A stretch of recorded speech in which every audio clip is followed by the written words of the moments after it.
E se eu te dissesse que há uma teoria que afirma que o Papa Francisco nunca foi, de fato, um Papa legítimo? E mais, e se eu te dissesse que aquilo que chamamos hoje de Igreja Católica não passa de uma nova religião mascarada com rituais familiares? Parece uma teoria da conspiração, né? Mas e se houver evidências para isso? Fique até o final, porque você pode se surpreender com o que vamos revelar aqui.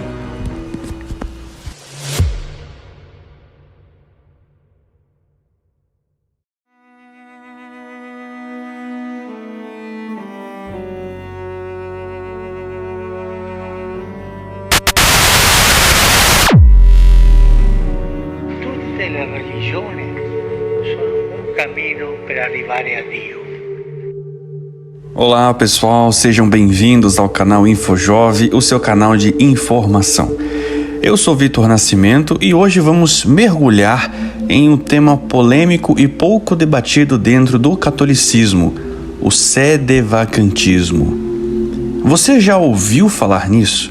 Provavelmente não, mas é uma posição teológica que defende algo extremamente radical, que a Igreja Católica está sem um Papa legítimo desde 1958, ou seja, desde a morte de Pio XII, não há um verdadeiro sucessor de São Pedro.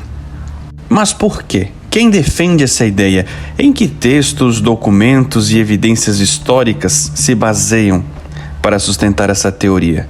Bom, é exatamente isso que vamos explorar agora.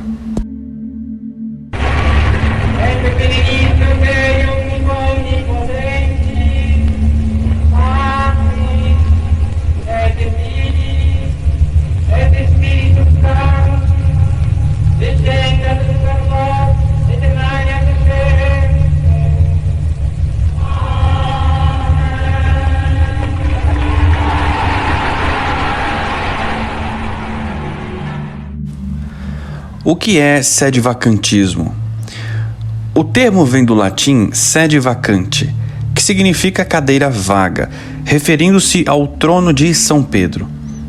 Esse movimento surgiu como uma forte reação às mudanças teológicas e disciplinares promovidas pelo Concílio Vaticano II, que aconteceu entre 1962 e 1965, foi o último concílio da Igreja Católica até o momento. Os sedevacantistas rejeitam as reformas do concílio, alegando que elas distorceram a verdadeira fé católica. Eles questionam temas como o ecumenismo, a liberdade religiosa e a reforma litúrgica, especialmente a Missa de Paulo VI, promulgada em 1969, porque eles veem isso como uma ruptura com a tradição milenar da Igreja. Mas aqui surge uma pergunta essencial. Será que o Concílio Vaticano II realmente descaracterizou a Igreja Católica? Ou será que os sedevacantistas estão apenas exagerando? A Igreja Católica sempre foi conhecida por sua ortodoxia e pela fidelidade às suas doutrinas ao longo do tempo. Porém, com o Vaticano II, muitas coisas mudaram.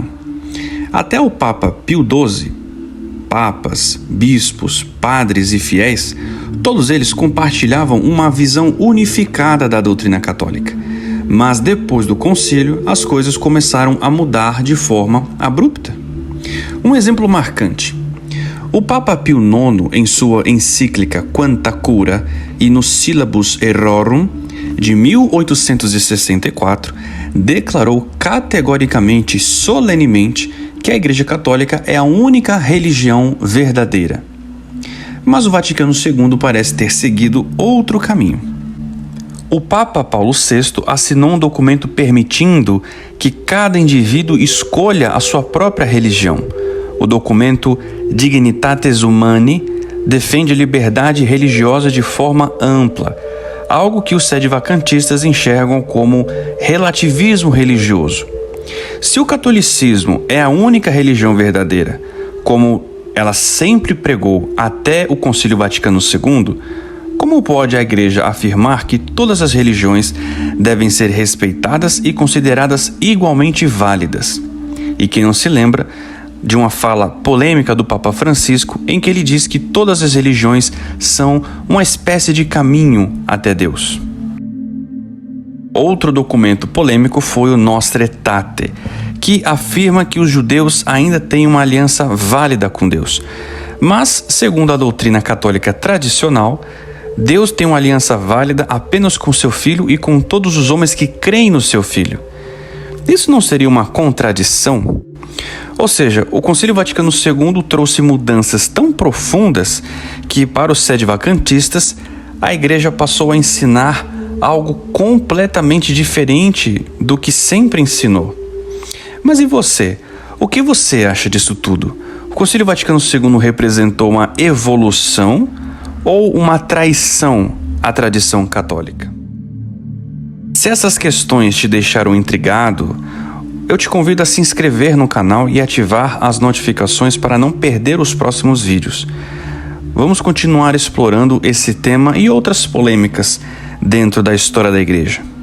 E claro, deixe o seu like e comente aqui embaixo se você acredita que a Igreja Católica foi descaracterizada após o Vaticano II ou se você acha que os sedevacantistas estão exagerando. Vamos debater. Desde o Concílio Vaticano II, uma série de mudanças teológicas e disciplinares transformaram a fisionomia da Igreja. Apesar da insistência de muitos em afirmar que a Igreja sempre permaneceu a mesma, as evidências apontam para uma contradição. Se a Igreja é imutável em sua essência, como explicar os rompantes de alterações que se seguiram após o Vaticano II? Seriam esses sinais de uma nova instituição, distinta da histórica Igreja Católica? Os documentos Nostra Aetate e Dignitatis Humanae, por si só, já constituem rupturas com a tradição católica. Mas, além das mudanças doutrinárias, os frutos práticos desse concílio revelam um cenário preocupante. O número de fiéis caiu drasticamente ao redor do mundo, assim como as vocações religiosas. Os seminários esvaziaram-se, enquanto outras religiões, especialmente o protestantismo, cresceram exponencialmente aqui no Brasil. Se um dos objetivos do Vaticano II era a expansão da Igreja, o efeito parece ter sido o oposto. Outro ponto inegável é o enfraquecimento do ensino católico e da moral tradicional. Muitos católicos contemporâneos aderiram a um relativismo religioso, misturando crenças e práticas alheias à doutrina, como astrologia e espiritismo. Antigamente, a doutrina católica era clara e bem definida. Hoje, sua identidade parece diluída em meio a interpretações diversas e contraditórias. A moral católica também sofreu alterações perceptíveis. O conceito de modéstia, por exemplo, foi distorcido por alguns influenciadores que o transformaram em um instrumento de ostentação. Antes, uma mulher vestia-se de maneira simples e modesta por devoção, por piedade, sem a necessidade de chamar atenção para sua virtude. Hoje, há quem comercialize a modéstia como um estilo de vida elitista, tornando-a acessível apenas a quem pode pagar por roupas caras e cursos especializados. As gerações anteriores demonstram, na prática, uma vivência católica mais autêntica. Famílias numerosas eram comuns, mas não era um motivo de exibição. A modéstia era natural, não performática. Os valores católicos eram transmitidos com firmeza e convicção. Hoje, muitos católicos ditos tradicionais se esforçam para explicar por que o Papa ainda é de fato o Papa, algo que nunca foi necessário no passado. Até mesmo papas de conduta questionável eram prontamente reconhecidos como tais, pois sua doutrina permanecia fiel à tradição.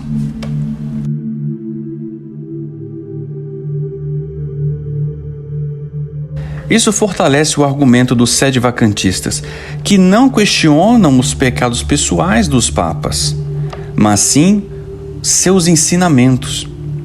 A infalibilidade papal sempre foi compreendida como uma garantia contra erros doutrinários, não como impecabilidade moral.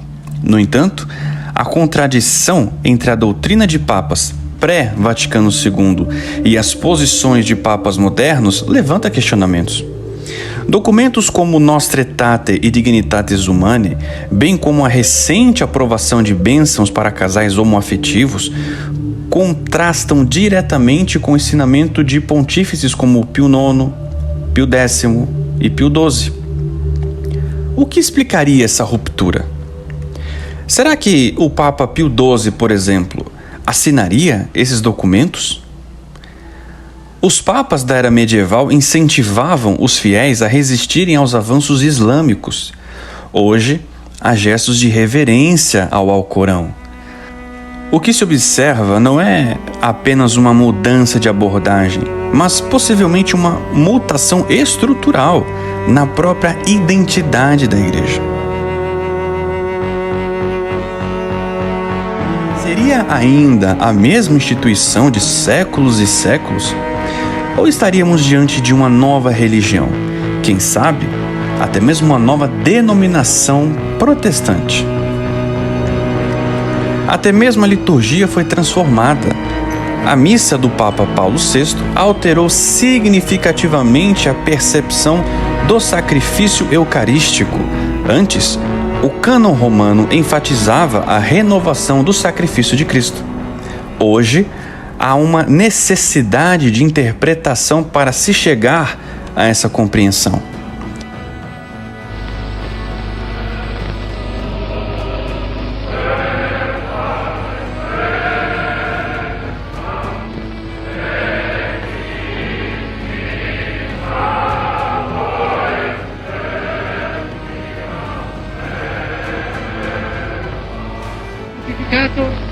Gli apriamo il sacro nostro cuore per il sacro affetto di padre e di figli che stringe l'anima nostra a voi e voi a noi.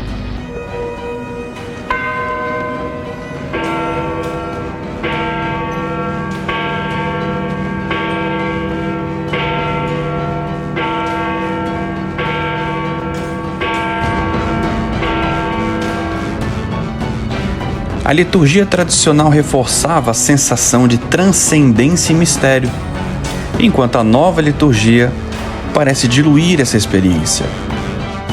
Em outras palavras, a missa antiga era para Deus, a missa nova parece que foi feita para o povo. Diante de tantas transformações, resta a pergunta: a Igreja mudou e precisa ser aceita em sua nova forma? Ou a posição sede-vacantista tem fundamento? A resposta pode mudar toda a compreensão sobre a história recente da Igreja. O que você acha? Deixe seu comentário, curta o vídeo e se inscreva no canal para continuar essa discussão. Um forte abraço.